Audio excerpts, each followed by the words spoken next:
You're listening to Life, the Universe, and Everything Else. Today on the show, more unsponsored content.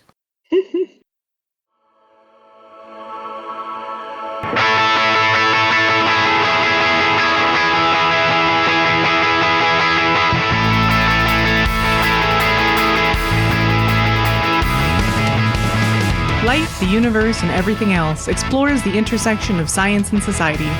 Original music is produced by Ian James, and this episode was edited by Marissa McCool. Find her on Patreon at patreon.com/QAF.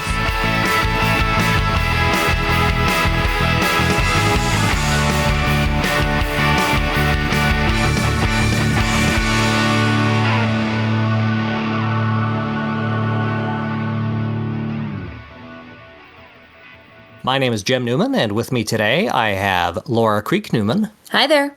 Ashlyn Noble. Hello. And Lauren Bailey. Hello. Today we're continuing last month's deep dive into all of the wonderful, useful, indispensable products that are offered for sale on podcasts just like this one. This week, we're going to have the second half of the episode featuring contributions from Ashlyn and Lauren. Yay! No taste tests in this one, though. Lauren's going to go first, only because I thought of a great line to start following up after theirs. Okay.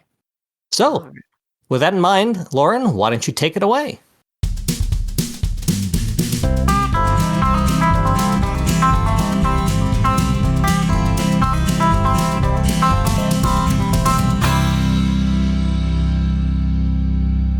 One of the podcasts that Ashlyn and I listen to has the most audaciously wooey ads, to the point where I think Ashlyn has maybe stopped listening, and I leave it to the very last in my feeds. It's a good show. The ads suck. Their ads include the Lomi Composter by Pila, a Canadian company. As someone with two types of backyard compost bins, I was very curious how a quiet, countertop, instant compost machine could exist. I don't have a spare $500 US for testing, so I had to do some internet research instead. Yeah, sadly, no taste testing the composters. Oh, Wait man. a sec, how many dollars was it? $500 American dollars. Good God. Wait, but you said it was a Canadian company. Yep. This happens a lot, and very it annoying. drives me up the wall. Like, so many times I see these Canadian products, but they're always sold in US dollars, and I'm just like, come on, Canadians. What a money grab. I hate you. Go on. Because they're making it a worldwide price point at the $500 American dollars. Ugh. Gross. It is gross. So the research that I did, I had 3 questions going in. How does this Lomi compost instantly without worms or time? How can you market a unitasking electrical device as environmentally beneficial? And who is this for? So that's my thesis questions for this, Very for this good. segment. A little bit of history. Lomi was a Kickstarter-backed project that hit the market in 2022, so real recent. Its website claims that in just 4 hours, Lomi turns almost all organic waste into nutrient-rich plant food. The Lomi website and ads also say that it makes compost. Now, we're all gardeners of one type or another. What, to you, my fellow hosts, is compost? Just shout out your answers. Food that has broken down so far that it has become soil and is no longer recognizable as scraps. Yeah, I'd say it doesn't necessarily have to be food. I mean, you can get into other compostable materials, but yeah, I think that's a fair starting point. I'm now wondering if this thing just Don't step on my segment, Newman. Okay. I've got my. I'll see if my guess is right at the end. Put that in your back pocket. Compost, there's some fermentation and or digestion happening of some kind. So it's not just, it needs that, It needs microbes and... it needs microbes. It needs microbes or other things. So, for example, an autoclave is not a composting device. No. Well, but what about hot composting? Yeah, Go on, hot Ashlyn. composting is a thing. Where it's like a whole room that heats up. I feel like they have this at the U of W. Yeah, but it wouldn't turn it to ash, which is what they would do. Oh, yeah, for sure. Okay. Yeah, because Anyway, that would let's break let- it down. But you're right, Lauren, you've got it exactly right. That's ash. It's not like soil or like Right. it's not organic use anymore. Like the carbon gets burnt off in many ways, and yeah. So according to the Cornell Waste Management Institute, which is an actual place, composting is a process in which microorganisms break down organic matter and produce carbon dioxide, water, heat, and humus. Humus. I don't never know how to pronounce that word. With the one M. Chickpea spread. Water, heat, and humus, the relatively stable organic end product. So you guys were pretty much spot on. To continue from Cornell Waste Management Institute, under optimal conditions, composting proceeds through 3 phases. The mesophilic, which is the moderate temperature phase, which lasts for a couple of days. The thermophilic, which is the high temperature phase, which can last from a few days to several months. And finally, a several-month cooling and maturation phase. So that doesn't have an ick name to it. Well, if it does, they didn't list it.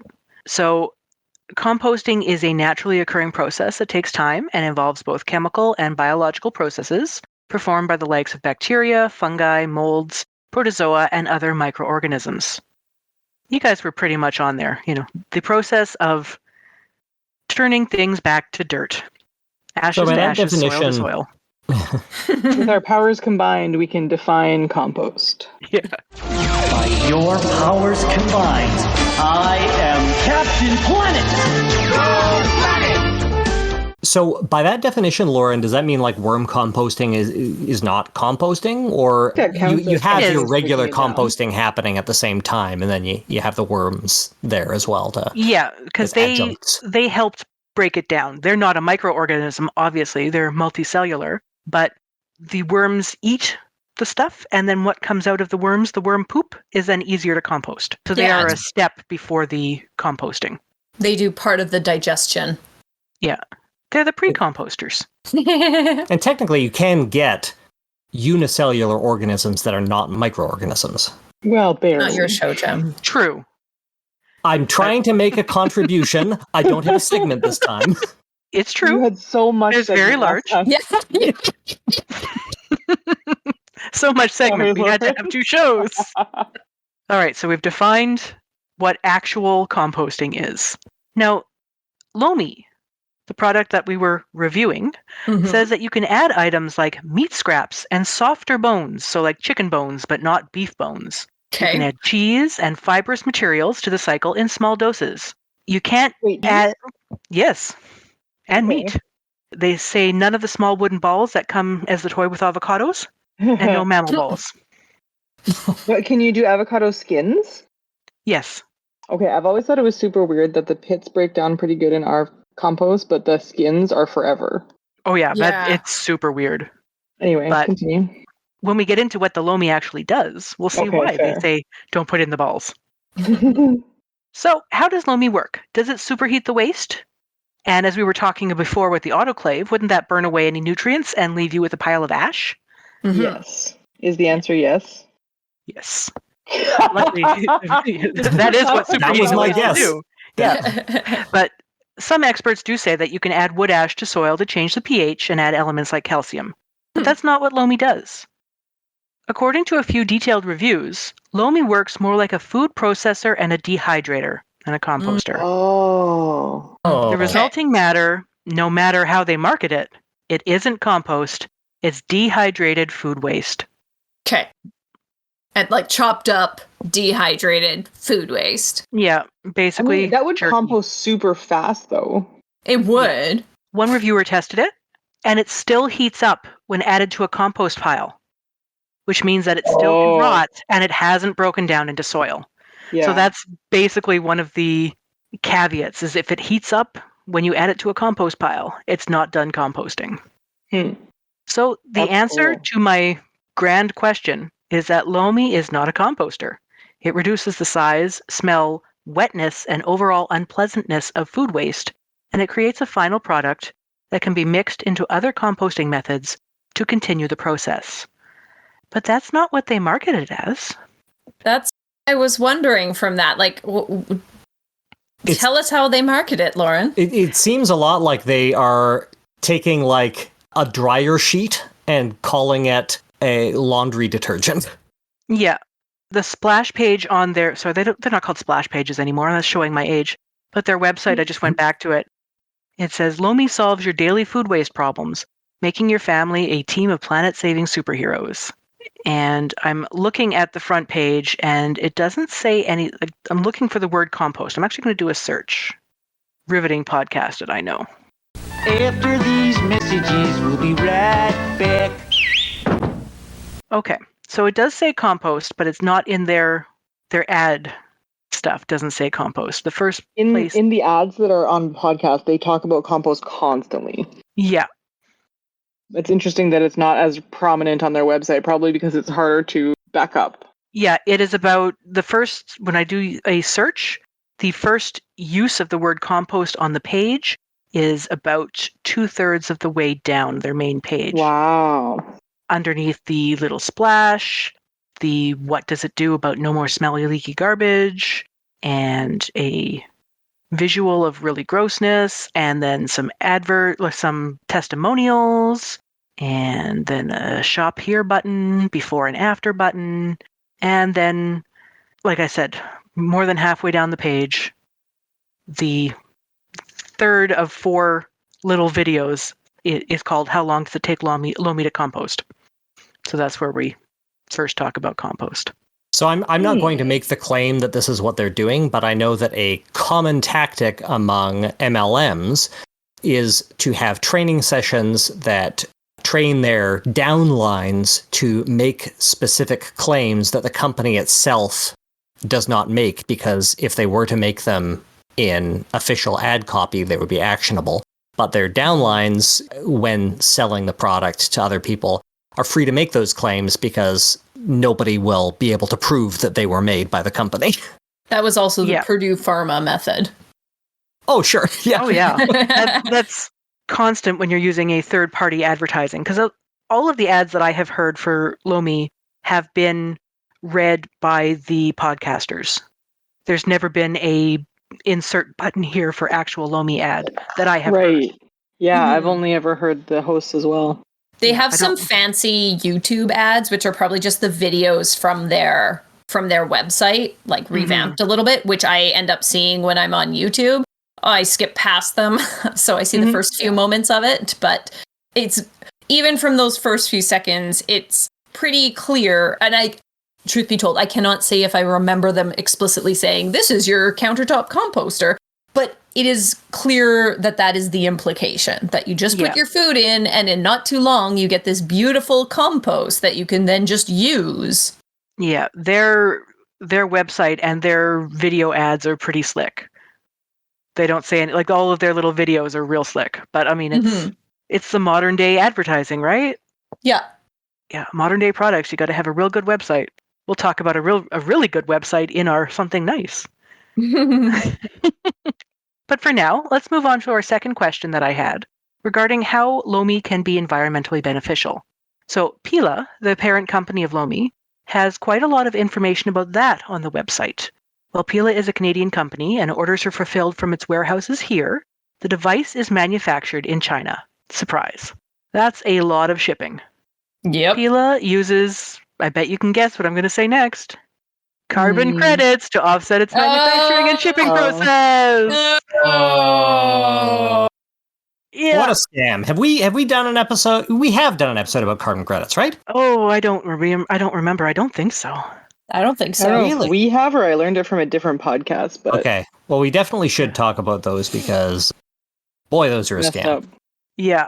Pila also has a really detailed plan and a whole PDFs that I went through for improving its downline environmental as well.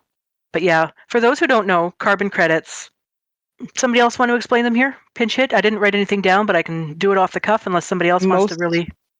Most of the time, they are either not planting the trees they're claiming to, or the way that they are planted or counted is bizarrely done, or they are in other ways just not doing what they're claiming to do, like 95% of cases.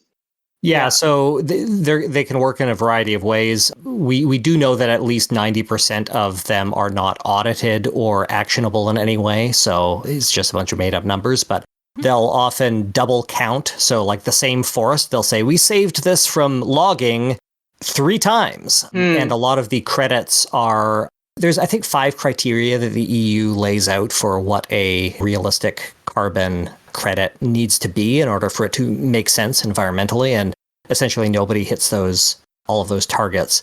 But they'll basically say, pay us money to not cut down this forest. And then that forest will be not cut down multiple times. Also, like they'll plant trees, but then those trees will end up getting cut down, or they'll log old growth trees and then plant new trees that there's lots of reasons that it doesn't make sense. But Yeah. And having someone else plant some trees to offset your manufacturing and shipping pollution, that's a really icky amount of greenwashing. Yep. Yeah. Even if they weren't doing the scams of counting the trees 3 times, it's really icky because there's a whole bunch of research out there about what old growth does versus new growth. Mm-hmm. So one of the things that old growth does is make way for coffee and chocolate plantations. And cattle farming. But Pila has been certified as a carbon neutral product/company. So what do we know, right? Do we Anyway, know? Another topic. So there are a few use cases on the Lomi environmental page that speak to perfect world, standard world, and unrecommended carbon footprint for Lomi users. Oh You got some real no. guilt What? tripping there. Yeah. What the hell? Okay, go on. Yeah. If you're using it as a compactor/degrossifier for organic trash, but you still put that trash in the bag to go to the landfill, that's not a carbon positive experience, and they do not recommend. That is an Oh, no. unrecommended carbon footprint. You're just This is so squishing your culty. garbage. Please Oh, tell me yeah. that there's like a big frowny emoji beside that. No, it's just a picture of a headless torso of a human throwing a bag into a dumpster. Oh, okay. Or no, better, like an animated Planet Earth that's like gloomy and sad faced. No, sadly. We should put one of those together. That sounds There fun. you go. Yeah. Yeah. Okay. So, and I mean, like, yes, that's exactly the same thing as just throwing the whole banana peel in the garbage. Like, you've done nothing different, except, no, you've actually wasted more energy by running the electricity to run this thing. Bingo. It's not compost, and the product can still rot, and it will take a while to break down in the trash situation. Oh, I love trash. It's Would it not still at least rotting like food. take up less space and cost less gas to transport to the landfill? Yeah, but know then you're still putting it in a plastic bag, which is made of dinosaurs, and yeah, it's still a carbon negative situation. I mean, yeah, absolutely. Mm-hmm. They talk about their standard world, which is so and so uses the Lomi once a week, and they put all the trash in it during the week, and use it on one of its modes once a week, and then use that to go to the local like some cities have compost programs, or some neighborhoods might have a combined compost pile. That is a normal standard world where you're basically carbon neutral. Right. Their perfect world is the person with the backyard gardens and the 6 outdoor composters. They don't talk about putting it in with other compost. They talk about mixing it into the soil, which I don't think that would be good for this, but what do I know? I wonder I'm if that not would them. burn. Yeah, because Yeah. the danger of compost that is not composted enough is that you hurt your plants because there's too much whatever in it. Yeah. Mm-hmm.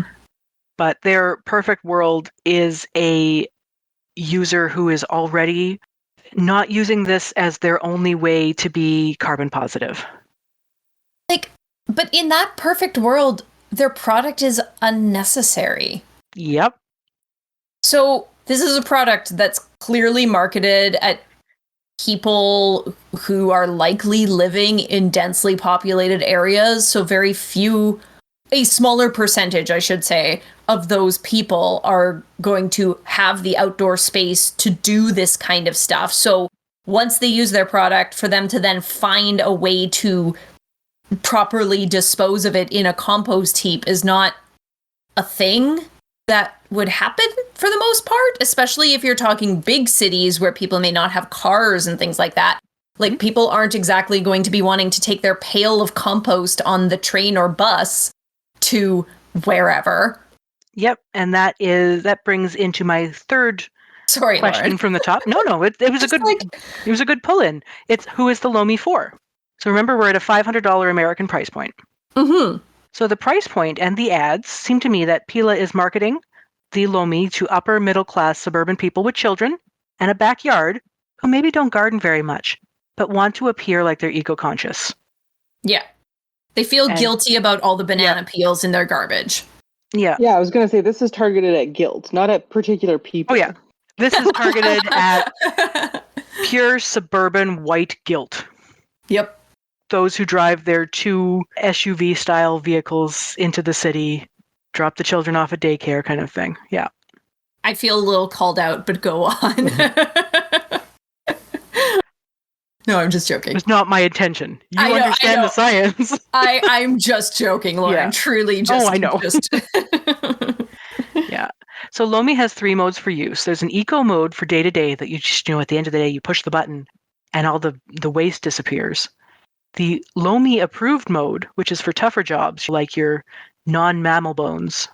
And then the grow mode for that's what you run weekly for the product of the other cycles. So you leave the stuff in the Lomi bin.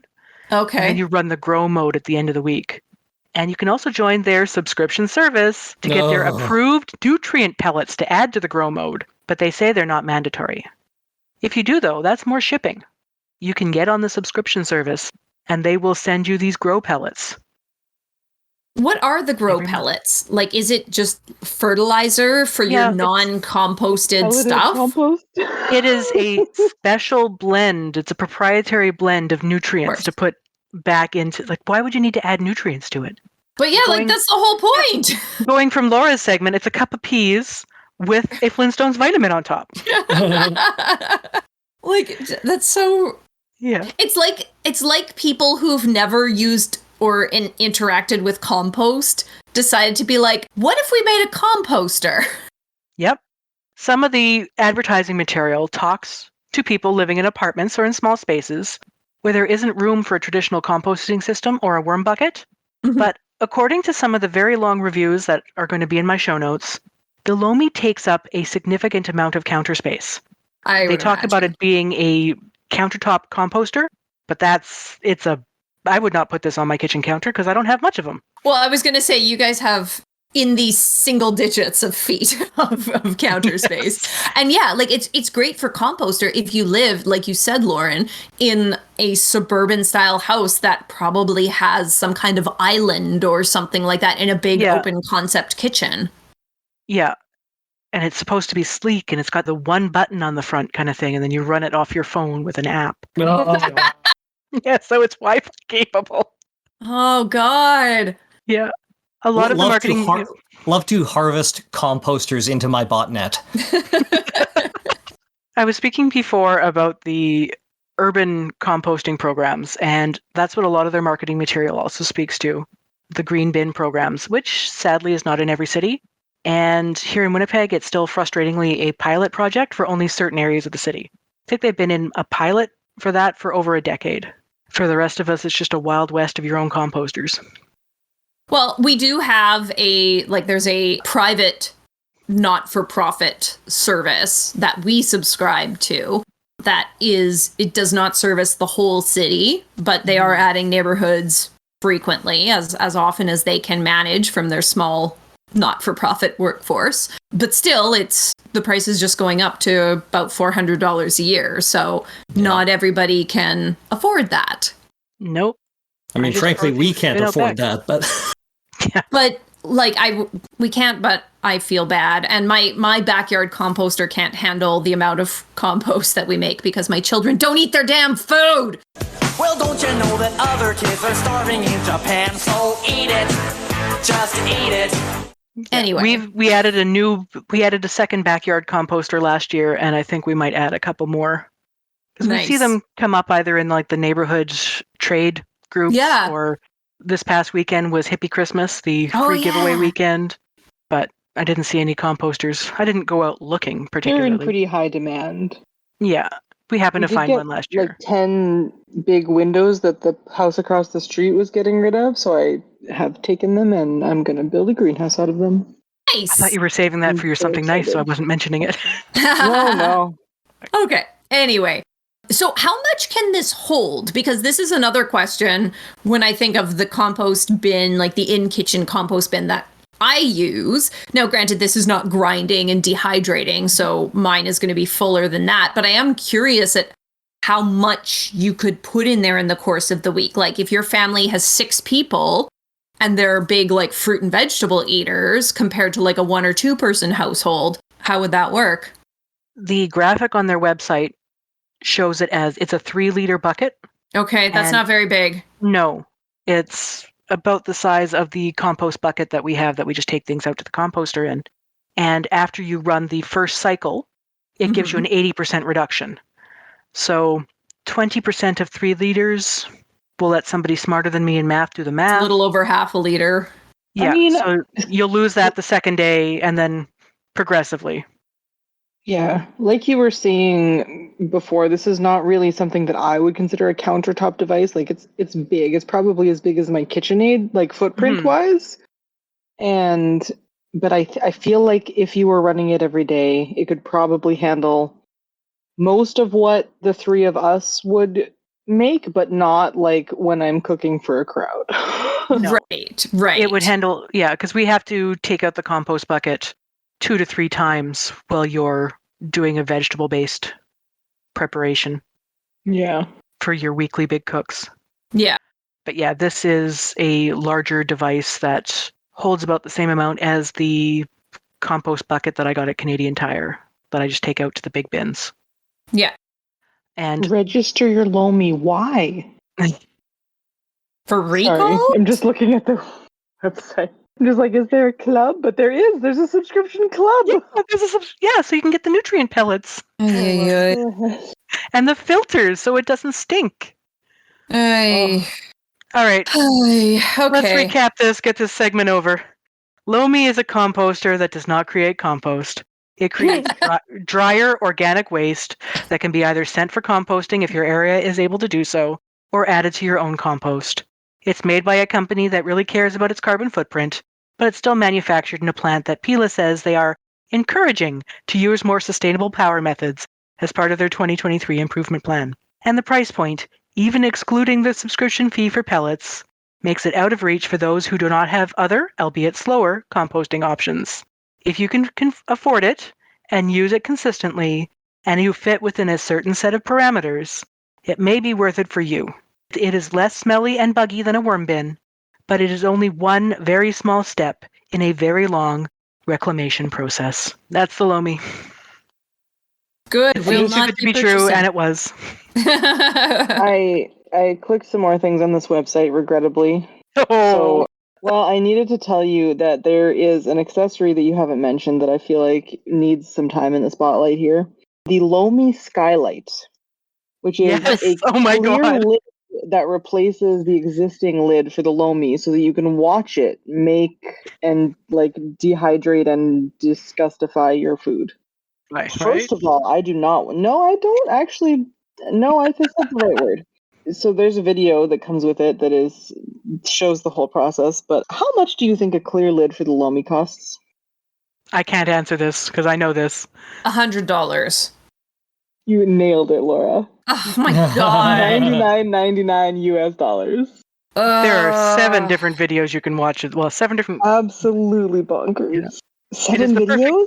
Well, no, it is 1 video and 6 other pictures of this clear lid. And it's not even a fully clear lid. It just has 2 little windows in it. I'm actually unclear whether it's 2 windows or it's like 1 window and that's a big ass handle that has a light. Oh, does it actually have a light? It does. It has a light. Yeah, it has a light. Okay. Oh God. It is the So perfect you gift for a watch Lomi the dirt owner. happen. Kids love to watch as their food waste breaks down into Lomi Earth. I doubt that. And Lomi Earth is capitalized. It is Oh no. Lomi Earth TM. Yeah. There are filter Okay. refills and Lomi pods and Lomi blends and an extended warranty. But I'm going to stop talking about Lomi because I have been genuinely curious about how this thing works. And I am glad that you did this research for us. Well, that's why I did it too, because it seemed from the ads on the podcast that we are not mentioning, it seemed like it was a miracle product. And miracle products don't exist. So what was the actual truth? I found out from 2 people who bought it and then who reviewed it from environmental websites.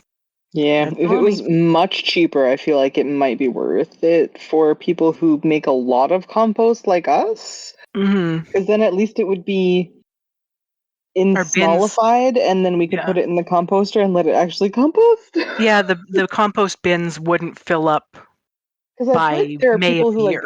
I've heard that there are people who just straight up blend their greens before they add it to the compost, and this is just that. Oh, like a slurry, like a green slurry? Yeah. Okay. I mean, it would make it, they do say, if it's chopped up, it's gonna break down faster, right? Compared to a big old lettuce leaf, so... Right. Sure. Well, our little compost bin that we got from Canadian Tire, not the big ones out back, but the little ones that we put things in from the kitchen scratch. It's mostly smell tight, so sometimes by the time I remember to empty it, it's broken down quite a bit. Yeah, that's a problem. You made soup. Yeah. I made some real disgusting soup, and the Lomi would help with that because it would dehydrate the soup. Yeah. Yeah. I do essentially believe that it is not smelly. It seems like it would be fine, especially if you were running it every day. Yeah. Yeah, I would believe that. Yeah, I bet that's probably why a lot of people would not get this ridiculous product, though. They probably think it's going to be stinky. But a lot of the advertising for it does say that it cuts down, it gets rid of the smell, and it gets rid of the grossness, and there's pictures of gross, dripping food bags going into trash cans, and yeah, enjoy. Let's talk about something else about food, though, Ashlyn.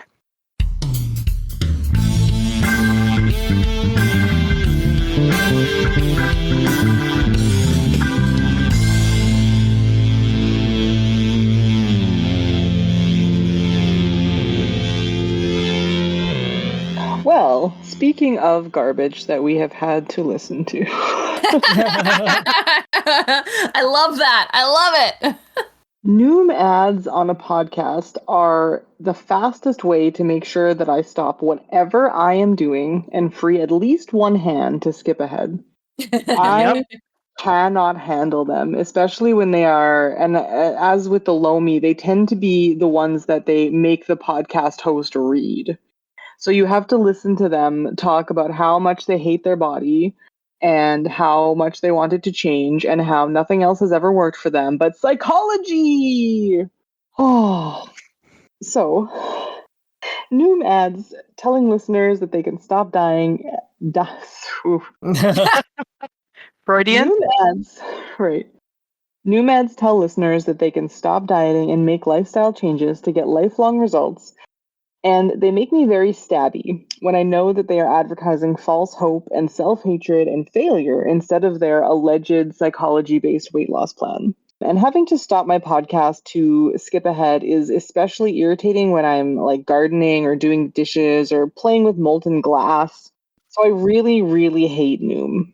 So first, I tried researching Noom by searching the name of the company and seeing what comes up to a person casually interested in checking it out. So obviously, whatever the algorithms decide what I see, but I did find it interesting that one of the suggested searches when I searched for Noom, just straight up Noom, was what is the downside of Noom? The results suggested that the recommended tracking can be time-consuming and stressful, as well as the fact that you are sort of tethered to your phone can be bad for people. But I was encouraged by the fact that was high up on there to tell people what the downsides are, even though the downsides don't sound that bad. I found a few fairly positive reviews, most of them listing the pros of Noom as keeps me accountable and doesn't forbid any foods, which is a good one. Not saying that any particular food is bad and off limits is a great start. Everything else is bad. I saw a few things in the positive reviews that I personally regard as red flags from the get-go, but which are an essential, or rather the essential part of Noom. You need to do a daily weigh-in and track all of your food. I don't know, man. sounds like a lot of work. Oh yeah, that we've proved that those both work for us. Yeah. Quote, 2 compulsory to-dos make up the heart of Noom, daily weigh-ins and food logging. For the first, most people will need to open up the app and manually enter in their number from their bathroom scale, though some smart scales can connect automatically. After a while, it became a routine part of my morning. The hardest part really is facing your own ego and stepping on the scale in the first place. Another quote, when I joined Noom, I was probably at my leanest and strongest. Physically, I was my most capable, said a 27-year-old woman who tried Noom in 2019. Once I got on Noom and I had to weigh myself every day, that deteriorated. It overpowered how strong I felt in my body. Those weigh-ins definitely messed with my head. Yikes. Yep. That tracks. Yep. that tracks with what we know about things. And a journalist who wrote an article about it talked about how dozens of women that they spoke to about Noom had some version of that story. They joined the app to lose 10 pounds or work on their relationship with food, and instead they were rattled by the weigh-ins and the tight calorie count. They didn't find the psychological element that helpful, but most of the women were, of course, raised in some form of diet culture, and meaning that they already were able to, like, they had culturally osmosed a lot of the information that Noom tries to give you. Like, how many of us have heard, oh, you should drink a sip of water in between every bite to make you more full and slow you down? Yep. Any day where I get above 800 calories, just by my own estimate, I start to freak out a little bit because of all of the calorie restrictions I've done in my life. I feel I shouldn't eat more than 800 calories a day. So yeah, this triggers to that. Noom claims repeatedly that it doesn't believe in good or bad foods, but it does categorize foods. How do you think that works out? I never ended up actually joining Noom or giving them much of information, although I did give them my email address, which I regret. But so I can't quite tell from the various things that I read. At one point, they for sure had the categories as green, yellow, and red foods. Yep. Which right away, we all know in our society, like, there is a hierarchy, and yellow, green, and red, you don't even have to tell people. We know which ones we're not supposed to eat. On a traffic light, green means go and yellow means yield. But on a banana, it's just the opposite. Green means hold on. Yellow means go ahead. And red means where the fuck did you get that banana at? So the high category, like the red category, might now be orange because they do seem to be, and maybe I'll touch on this more after I've said some more about the different aspects, but they do seem to be aware of their criticisms, and they do seem to be trying to change things in order to be less attackable. See, that's worse. Yeah. That's so much worse. Yeah, I don't think they're trying to get better. They're trying to make people stop being mean to them. Their feelings. Right. So, of course, red foods include calorie-dense things like olive oil and nut butters, which you're supposed to eat few of. Yellow foods you can eat with caution, and green foods you can eat liberally. Classic diet messaging. Classic diet. Right. And I was really pleased to see that one of the articles that called this out was Teen Vogue, which has really since like 2016 or so just been doing a really good job. Yeah, they're so good about, amazing. That's great. Christy Harrison, who is a registered dietitian and author of Anti-Diet, which is a great book, said, I've seen Noom try to convince people it's not about the numbers and you're not a failure if your weight doesn't change. But how does that square with making people weigh themselves every day and using a traffic system to categorize foods? Of course that creates a sense of good and bad foods. This eye-rolling first-hand account describes something that's definitely totally not a diet. Quote, if you're struggling to wrap your mind around this way of eating, let me help. To lose 12 pounds in 16 weeks, Noom decided I needed about 1,250 calories a day to function. It suggested I limit red foods to 300 calories, consume 540 calories of yellow foods, and use my remaining 410 calories eating green foods. So, if I had a glazed donut for breakfast at 260 calories, I'd consumed my red foods for the day, but I still had 990 calories to divide between yellow and green foods. A light salad with grilled chicken for lunch? Why not? Shrimp and grilled veggies for dinner? Absolutely. Guilt over the donut? None whatsoever. Mm-hmm. You're just describing a regular ass diet. Yeah. Also, like, that I would be hungry. Like, they neglected to add the bedtime snack after they were starving. Like, Shrimp and veggies is not going to hold you from 6 o'clock until 11 or whatever. no. 10:30 p.m. you are standing in front of the open fridge eating shredded cheese by the handful. Sweet cheese. Is that cheese you have there? Yeah. Yeah. No, I'm with you, Lauren. Like, definitely, like, all the breakfast cereals. But the idea of sticking your hand into like a bag of shredded cheese, I mean, you're seeding so many spores. You pour it into a sidecar first if you're delicate, unless it's the end of the bag, and then you just eat it. Can I have some cheese? Well, we do know that Jem is delicate. Yeah. Extremely. I've heard your cheese procedure, and I don't want to be in your house where cheese is involved. It's, yeah. Oh, boy. So, Laura, what does every weight loss company tell you that they can achieve? Like, what is an achievable weight loss goal according to... 1 to 2 pounds a week.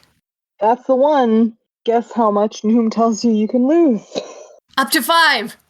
No, it's 1 to 2 pounds a week. Oh, okay. I thought they were going to make outlandish claims. No, Because they stick very psychology. closely to that 2 pounds a week, I found out. So, how much weight does the average person lose on Noom? This is, again, from that article that gave this is totally not a diet review. Yeah. According to Noom, when individuals consistently eat closer to the lower end of their weight loss zone, which is capitalized, which is the range of calories one needs to eat to create a caloric deficit, they can expect to lose about 2 pounds a week. If someone is eating at the higher end of their weight loss zone, they can expect to lose half a pound a week, according to the company. So, it's just a diet. It's just a regular diet. It's just a diet. So here's what they're not saying about all diets. The fact is that the research shows most people can sustain weight loss for 9 months, but the vast majority gain it back. Many gain back more than they lost over the next 2 to 5 years.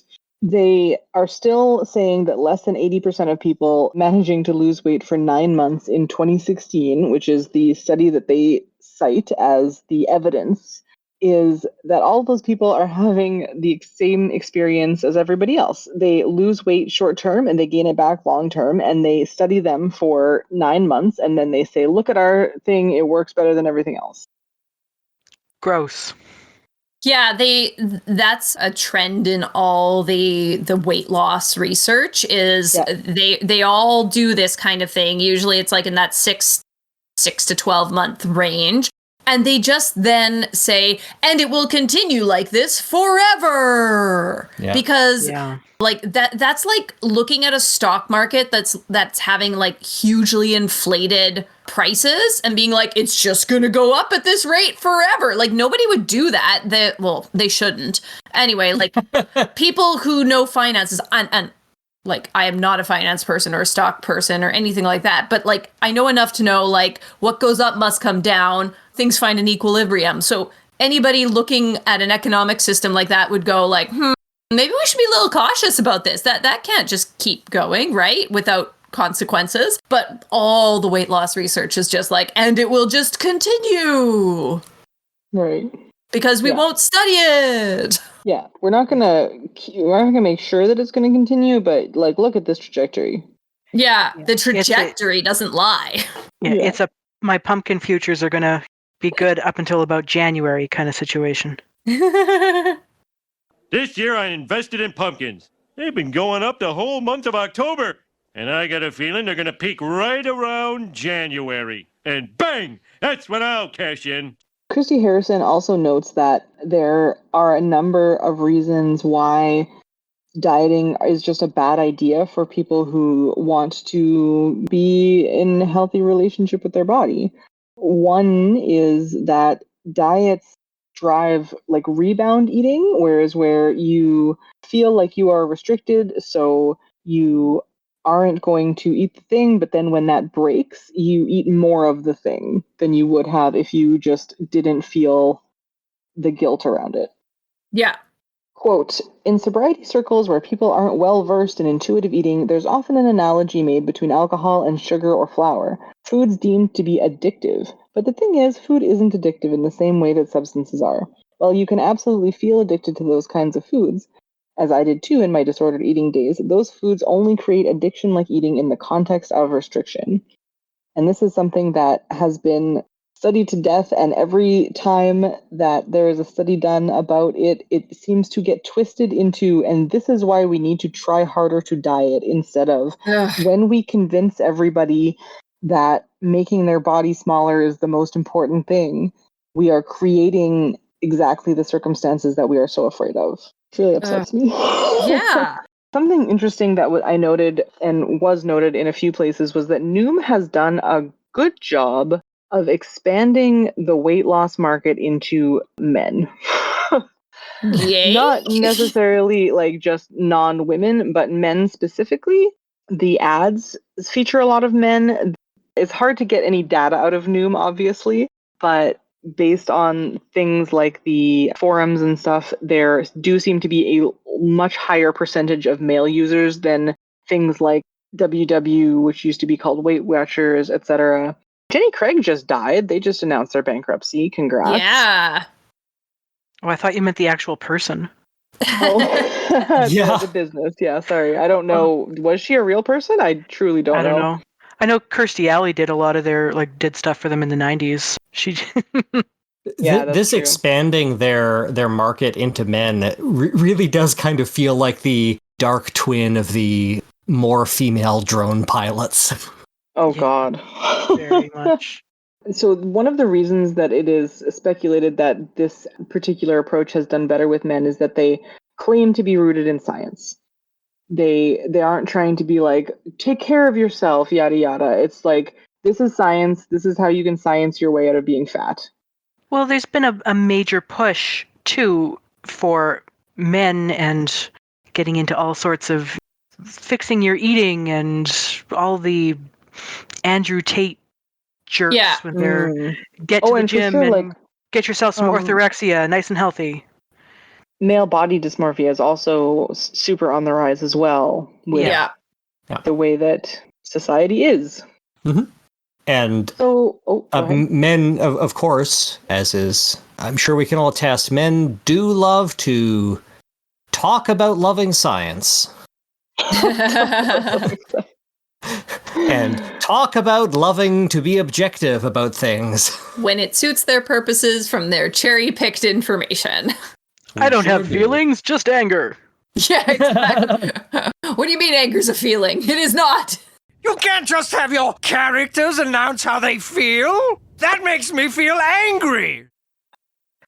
Here are a few more sort of anti-testimonials from folks whose experiences I came across while I was researching this. I thought these were all interesting enough to sort of talk about the different aspects.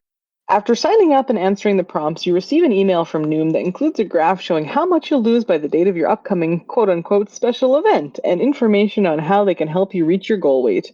For the record, promising a certain number of pounds lost by a certain date is not a mindfulness-based lifestyle change. It's purely a crash diet perpetuated by society's thin ideal. Good quote.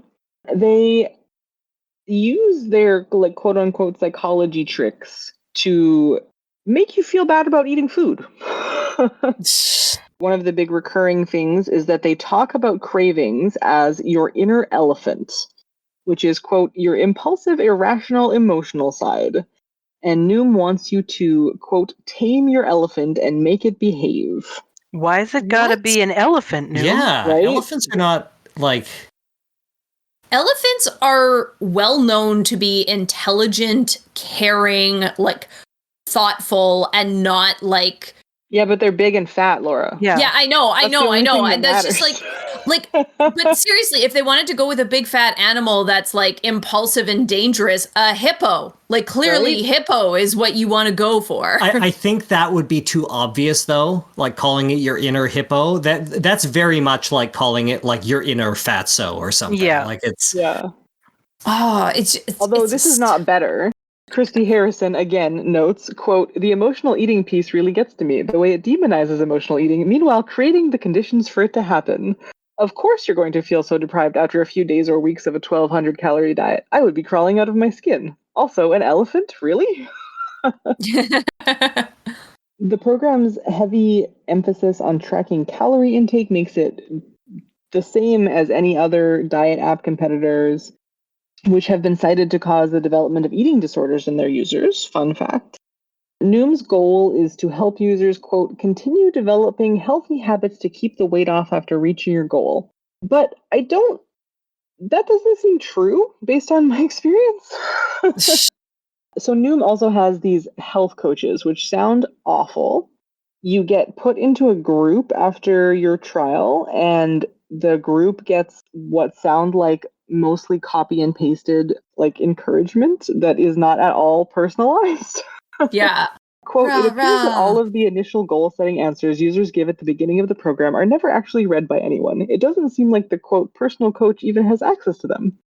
In all, the personal coaches just don't seem into it. They check in after a whole week of exercising and eating with a virtual high five and zero input or advice. Terrible." That's useful. Yeah, I want to feel seen, but I don't want anyone to actually see me. Great. Do I have a Yes. product for you? Yeah.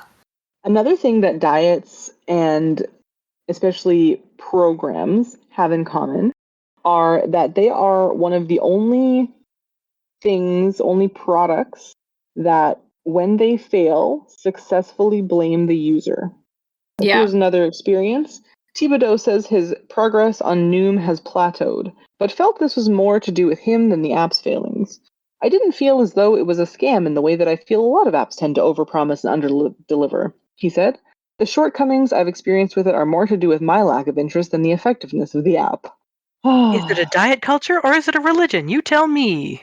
I mean, the fact that like 1 or 2% of people can lose weight and keep it off, and they are telling everybody that they can do that, they're setting up almost everyone to fail, and then they know that almost all of those people will blame themselves.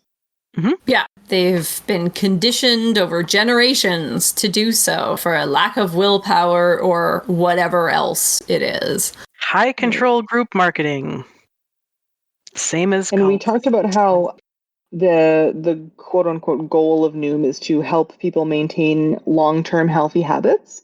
However, Noom doesn't actually offer any sort of maintenance package. You can either sign up for the full 6-month program where you're losing weight and that's the whole goal, or you're done. Really? Yeah, Gross. very Has that always been the case? Well, so okay, let's talk about me signing up for Noom, because I did. Okay. Well, I didn't actually go through with it, but I went through the whole quiz. First of all, they asked, how much weight do you want to lose? And I had seen an article from Reagan Chastain, Dances with Fat, where she had experimented with giving it just an absurd goal, like 45 pounds or something. Mm-hmm. And it was like, warning, this is how much you want to weigh at the end, not how much you want to lose. Are you sure? And she was like, yep. And they were like, okay, cool, let's make you a program. They seem to have put a stop to that. Like I said, they do seem to respond to criticism in that way. So every time I tried to put a weight that was in the underweight or below BMI category for my height, it would return an error. So it will no longer allow you to try to get underweight, but it will allow you to become 1 pound over that weight. Did it tell you what the error was, or did it just did the website just glitch out?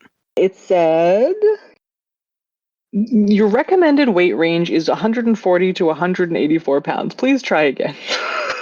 Okay, so it didn't just glitch on you. Yeah. Okay. So, and this also doesn't take into account, this system doesn't take into account your starting weight, which is like... Oh, it does. It did ask me that first, sorry. Oh, okay, but yes, okay. What I mean by this is that it's... Okay, I don't think this pursuit of intentional weight loss is something that anybody should be doing or that our culture should be pushing or any of that. But what I'm saying is there's quite a difference if you are like, if for you to get to that like low end of ideal, air quotes here, is like a few pounds versus like hundreds of pounds. Right. Like that in itself is an incredibly like, and this is where ideal weights and all of this stuff just gets so ridiculous and bad and all of this too. But so I just want to point out that like someone could be like, I want to lose 300 pounds in, I don't know, a very short period of time. And it would be like, cool, you're still in that quote unquote healthy range. No problem. We can help you do that. Like, that's ridiculous. Okay. I see what you're saying. Do you see what I mean? It actually does give you a timeline. So I tried to say like, oh, I want to lose the maximum amount you'll let me by the earliest date possible. And it did try to be like, okay, here's what you can lose by then. Right. Okay. And here's the date that you can like finish. Okay. So it's not going to allow you to lose 400 pounds over a period of 6 weeks by having a total of 80 calories a day or something. It will no longer let you do that. Right, but that was a problem before. Yeah, okay. So that's that messed up. Fix that. Yes. Okay, marginal improvements on a bad system. Got it. Yes, exactly. Okay. So I kept trying to like sort of fiddle with it to see what it would allow. There was an option right at the beginning. What is your goal? Do you want to get fit? Do you want to lose weight? I have been getting just relentless emails ever since I gave them my email. And they really do the whole, we're going to give you a trial, but it's going to expire. But then, well, we extended it for 2 days. Well, we give you a different deal. Well, we give you this. Well, we saw you opened your other email, so we'll send you a different deal. Oh, goodness. Just relentless. Ugh. They wanted to know, what is your main reason for wanting to lose weight? Please choose what is most important. Improve physical appearance, engage more with family and friends, become healthier, feel better day to day, or other. And before this, I had chosen like the state get fitter option or whatever. And when it asked me how much weight I wanted to lose, I put the same weight I already was. And it gave me an error message. Sorry, Noom is only for people who are currently trying to lose weight. Which is completely in opposition of what they actually said. Yeah. And I'm actually curious. I'm like, I don't know, a few pounds over like my ideal weight or whatever. If I had been in that range and I had put my same weight, I'm curious if they had, and I should have tested that, but I did not. They asked me a whole bunch of questions about my reasons and motivations. And every time I gave them an answer that it liked, it would adjust my timeline to tell me, oh, well, you seem very motivated, or you already have XYZ healthy habits, so it will take you less time. And so as I went through this survey, the time that it would take for me to lose the amount of weight I wanted continued to go down, of course. So this was trying to encourage me that I'm already on the right track. I can do this if I pay for Noom. Like your like sheer will and desire for it will somehow make this transformation happen faster and more permanently? Sheer will and desire was definitely part of the survey, but also things like I already exercise X times amount a week or whatever. Those would be like, oh, good job. You're already on the path to healthy habits. We believe in you. And we believe that you can do this in 2 less weeks than we ended up. I found it absolutely hilarious, and I believe that this would probably be the result for almost anyone who took this survey. When I finished, it told me that I could lose the amount of weight I wanted at a rate of exactly 2 pounds a week. Exactly. Exactly. How all right. Gratuitous. Right? So apparently, if I had started when we were originally going to record this episode, I could have been 140 pounds by October 8th. No thanks. Okay. Ow. This would only cost me $33 a month if I build it every 6 months. So, wow, this is probably the scummiest thing I've ever seen. If you are really determined to sign up for Noom the first time you go to the website, you will be absolutely hosed. They ask you to commit to your weight loss by paying for the free trial. Wow. God. Oh, if you take this for free, you're not really in it. You don't want to be not really in it. Oh, Lord. How much do you want to pay for the trial? And the minimum, the first time you see the thing, is $1. Like, you have to pay for it. God. And so, of course, if you nope out of it, they immediately are like, actually, we think that you are so special that we will give you this trial for free. Oh my God. Yeah. That's so shady. That's so bad. Like, I mean, I guess they are using psychology, but just to They are. pull Yeah, people they out of definitely money. Evil. Like, yeah. They have some Yeah. psychologists on staff. Yeah. I'm not doubting that. Oh, but yeah, it's all like marketing psychology, not like actually something that could be useful to a client. Marketing and shame. Yeah, Oh, absolutely. God. Oh, here we go. Okay, I finally found the wording. What is your ideal weight that you want to reach? I put 90 pounds. Said, sorry, based on the entered height of 6 feet, Noom is not currently designed to reach the entered goal weight, following World Health Organization guidelines that classify BMIs below 18.5 as underweight. So we're not saying you shouldn't be lower than that. We're just saying we can't let you tell us that. This is asking for people to develop eating disorders, just like every other weight loss program. Sorry, the World Health Organization is telling us that we can't do this. Yeah, we don't want to be meanies. Undernourished.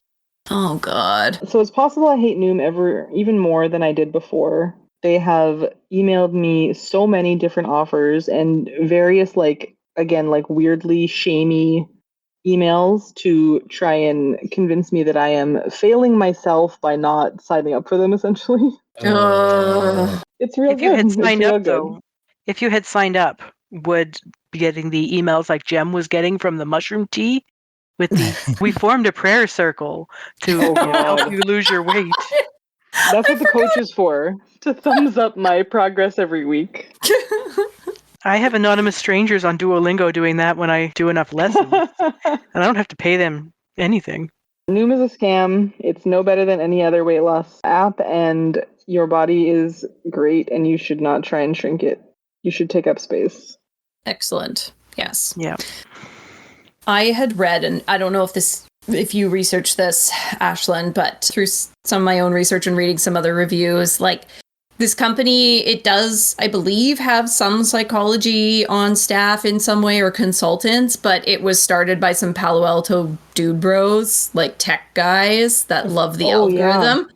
And it just like reeks of that. Of course. Mm-hmm. Yeah, I super didn't go too much into the early history, but essentially Noom like billed itself when it started becoming big as like this brand new thing. Yeah. And that was what some of the reviews were talking about too. Like, how can you be brand new and also have years of proven research? But it started well before that as just like a regular ass tracking app. And so they have been around as a normal, boring weight loss company for a long time. And then not recently, but they managed to do that sort of overhaul of their image to be a new, exciting thing because tech bro. We reinvented ourselves with the better science. Yeah. We've reinvented public transit again, boys. Yeah. How's that new library working out for you? Oh my God. The one where nobody takes care of anything or cares? Yeah. Oh, man. So I have a story about Noom. I've never used Noom, but being in the line of work that I'm in, I've definitely heard of it and encountered it. And a couple of years back, there was a workplace thing where the powers that be were obsessed with everything new and whatever is popular. And that meant they were obsessed with Noom. And so they decided that we needed to make our own version of Noom.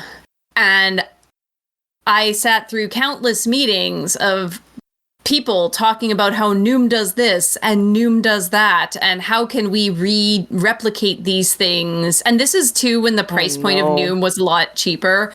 And this is several years back, like I said. And it was just horrific and painful in so many ways. And colleagues and I would just joke about the things we would do if we heard the word Noom one more time in that same meeting. I'm so sorry. So my experience with Noom is it's really truly just Noom adjacent, but just the things I was forced to do because people wanted us to make a Noom knockoff was just... And this app, of course, never materialized and was never going to have any of these features that they were planning, but they didn't stop them from pouring all sorts because of... again, the powers that be got convinced that the algorithm would just make it happen, and that the company that was putting it together the algorithm would do it. And I kept trying to say, can you explain what you mean by that? And they could not. Laura relayed, I was still a software developer at the time this was happening, and she relayed the sort of the Cliff's notes of some of these meetings to me, and I'm like, my bullshit detector went off so fast. I'm like, these people have no idea what they're doing. This app will never exist. Yes, well, I kept being like, they can't do this. And I would come home and I'd be like, hey, Jem, verify for me that this is not possible. And he would be like, you are correct. This is not possible with these inputs. And then I would go back to them and I'd be like, this is not possible. And they'd be like, but the algorithm. And I'd be like, oh no. So anyway, that Noom just opens up that can of worms for me. And the way you said about the price point, like, it is shockingly expensive. I was very surprised to find out that it was like $25 plus a month. And there's like, you can for sure get 3 months free of your 6 months trial or whatever, but it's still not cheap. I was expecting more on the lines of like $10 to $15 a month. Well, that's what I thought it was a few years ago. I thought that when it first started getting big, sorry, Lauren, it was, you could get the lowest tier that was like $2.99 a month or something like that. Like it was like dollars a month. Think of how much money you are saving on not buying food. So when I was going through the thing, I also forgot about this amazing add-on. You can choose during your registration to add a mental wellness course pack to your Noom subscription. That'll be an additional $60, thanks. One time or monthly? One time. Okay. Yeah, and when I chose to add that, they said, great choice. This will help you learn how to avoid stress eating and manage your cravings. And then they bumped another couple of weeks off my weight loss. Okay. So wait, so this whole program that's all about psychology doesn't even include the psychology in the program? Right? Learn how to avoid stress eating and manage your cravings. That is what you are selling me as a program, not an add-on. Yes! Oh my god, these guys are so dumb. Oh, they're so frustrating. And it's so transparent, and they have taken in so many people. Yeah. Oh, it's so, like, it's heartbreaking, and just, like, I just want to hit things when I hear this company still is doing this. Oh my god. Ugh. Thank you, audience, for listening to us rage. Yeah, don't spend money on any of the stuff that you hear on podcasts, I think. I feel like, I don't know, I don't want to like throw other podcasters under the bus. I know people need to pay their bills and stuff, but also most of these products are just like as seen on TV stuff. Like, I really feel like, oof. Snake oil for the modern age. Oh, that would have been a good episode for this podcast. Yeah, good title. Yeah. Good title. That is a good title. Well done. Not that I like any ads ever, but I appreciate that a lot of my ads, especially on the networks from the States, are often just ads for other podcasts because they don't know what else to advertise to Canadians. Yeah, I very much appreciate that. What do Canadians do? They have 11 months of snow, and do they have electricity? We don't know. Well, the funny one that I get on some where they try to localize the ads are the join the Calgary Co-op. That one is very fun. I've gotten that one a lot recently. Yeah. Go to your local Calgary co-op. I cannot. And they don't audio balance it, so Calgary Co-op ads are like 1,000 times higher volume than the show I'm listening to. Geez, that's so easy to fix, though. Mm-hmm. Was I telling you folks about my problem with trying to give a podcast money to not listen to ads, and I couldn't? I don't know. Oh, it was very annoying to me because I was trying. It was Behind the Bastards. I was like, I'm so sick of listening to these iHeartRadio ads. Oh yeah, they're so bad. And I would like to give Robert Evans money in order to not have to listen to them. It turns out I can't do that because, and I found a very good Reddit post about it that was essentially, they have never asked anything of me. They do not care what ridiculous stuff I throw to ads with, which is often things like Blue Apron, who has an island for hunting children for sport. Hunting children, yeah. Is happy to sponsor this podcast, and they just go to ads, and the producer's like, yeah, sure, whatever, okay. So yeah, if your company provides health insurance to your employees and lets you throw to your sponsors in that way, I guess I can see how you wouldn't set up a Patreon. Yeah. But I really wish I didn't have to listen to those ads. Yeah, I'm sad that one of the podcasts that I have paid to listen to ad-free for a while is going away along with the rest of Vice Media. Bummer. Sort of around the time that this episode goes live. It is a bummer indeed. R.I.P. Vice and BuzzFeed News. It's not a good time. Ooh, yikes. There are nice things in the world, though. Yeah, let's talk about some of them. Yeah. Good throw.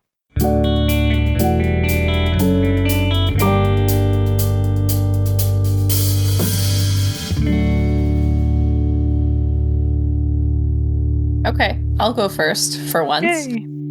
My something nice is that I am working on our pop-up camper. We bought an old pop-up camper last year, and it has some damage to the roof, leaking roof for probably a very long time.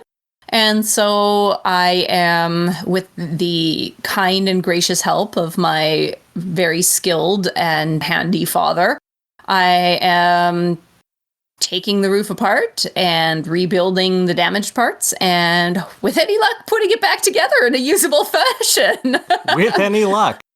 And it's a nice project. I've had a bit of time at the moment to be able to do that. So I'm spending 2 or 3 days a week going out to my parents' place where they also have space for me to do this, and spending some time with my dad, having lunch with my mom, and working on this project and doing something that is working with my hands and not too cerebral. And it's a nice break from the usual kind of work that I do.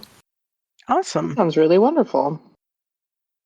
I have so many good memories of our pop-up trailer as a kid, and my mom had sewed this big porch for it, and we have so many pictures and just nice. How I started my love of camping. Yeah. We took it out a couple times last year, and the kids had a lot of fun in it, and it certainly it does make setup and takedown a whole lot easier. Yeah, we'd always been tenting people, and we still tent sometimes. Yeah, the kids still want to tent, and I don't have anything against tenting, but the trailer is nice. Mm-hmm.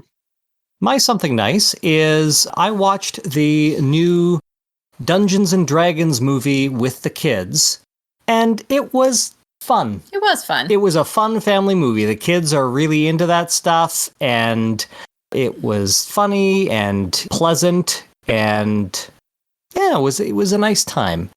And along those lines, reminds me, Laura and I have actually just started watching a new TV show that I had heard about. I don't know if you folks have heard of this, called Jury Duty. No. Mm-mm. So the premise is that it is a documentary following a group of jurors deliberating on a case. I have heard about this. Yes. Only one of them is an actor, right? Only one of them is a real person? So one of the jurors is a real person who thinks he's on a real jury. Every other person in the entire show is an actor.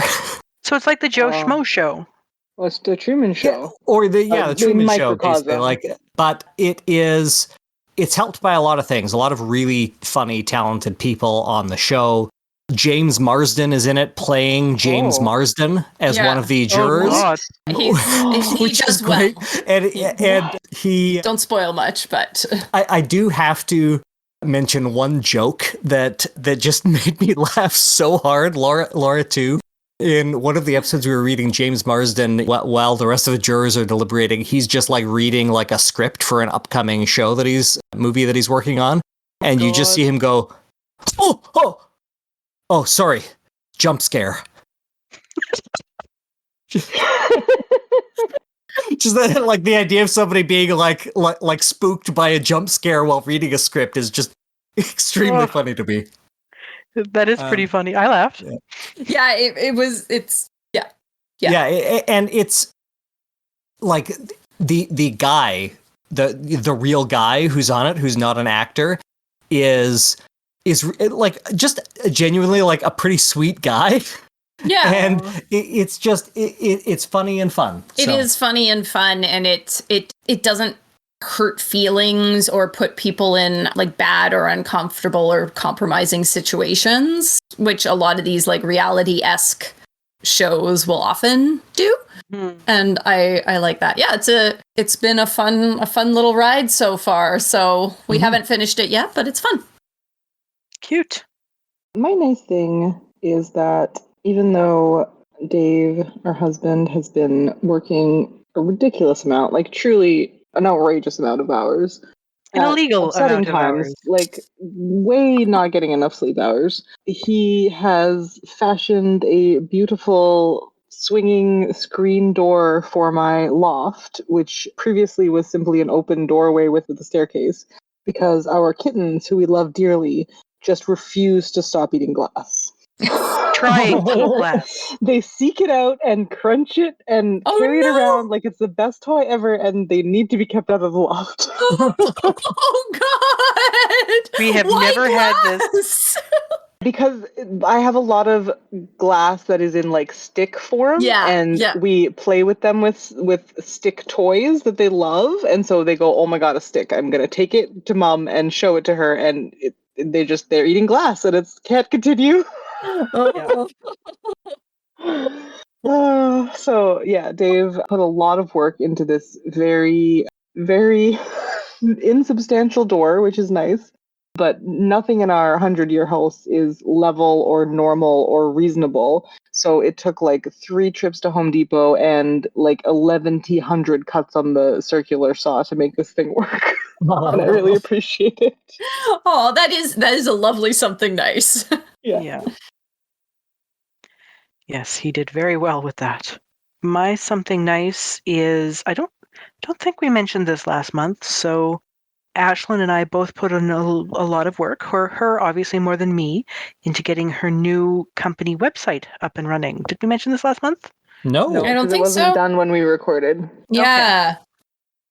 So I kind of wanted to launch it on May 1st, but then we put the majority of the work into it on May 1st, so it got done. But yeah, there was not like a lead up to the announcement. Yeah, I had May 1st off because it was a Hydro Monday, not because we were allowed to celebrate May Day or anything. But we got the last of the copy and the photos and everything done, and Ashlyn put it all up, and it's noblewhimsical.com, and it's for the launch of a new branch of her business, and it's beautiful, and everybody should check it out. Wonderful. Well, we will have a link. We'll have a link in the show notes. Getting our own cross advertising. No ads. Yeah. Well, you did say on the last month's episode, except for the ads for your business that you occasionally throw in. It's true. I was listening to it the other day.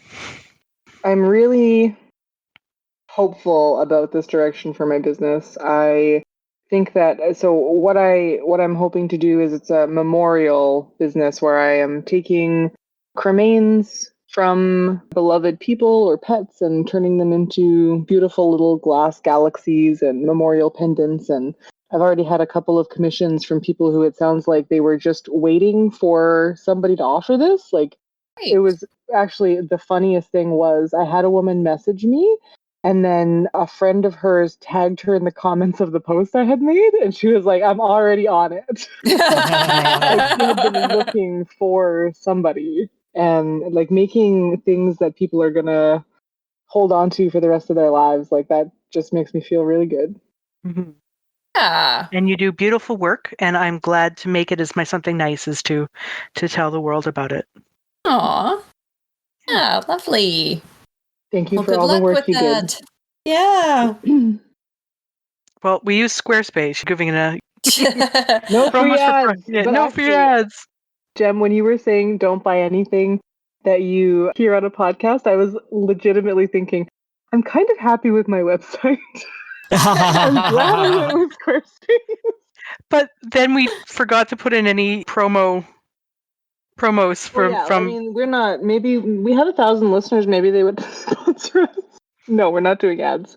No. You could totally send us money to not do ads, though. That would be really cool. It's like carbon credits that way. We weren't going to do them anyway, but please pay us. We will for sure not do them this episode. Yeah, we would like to continue to do this. It does cost more money than it makes. If you have a few dollars to throw at us, we would appreciate it.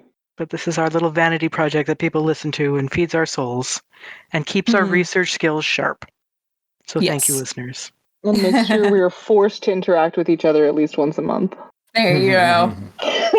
So thanks for joining me tonight. Thank Even you. though that's your Thank line you. tonight, Jem. That's okay. Took the words right out of my mouth. Good night. Good night. Good night.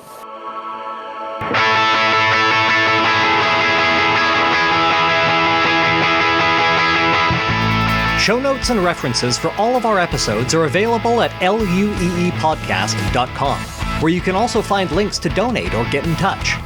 If you'd like to support the show, the best way to do that is with a review on Apple Podcasts, or wherever else you found us, or by sharing this episode with a friend.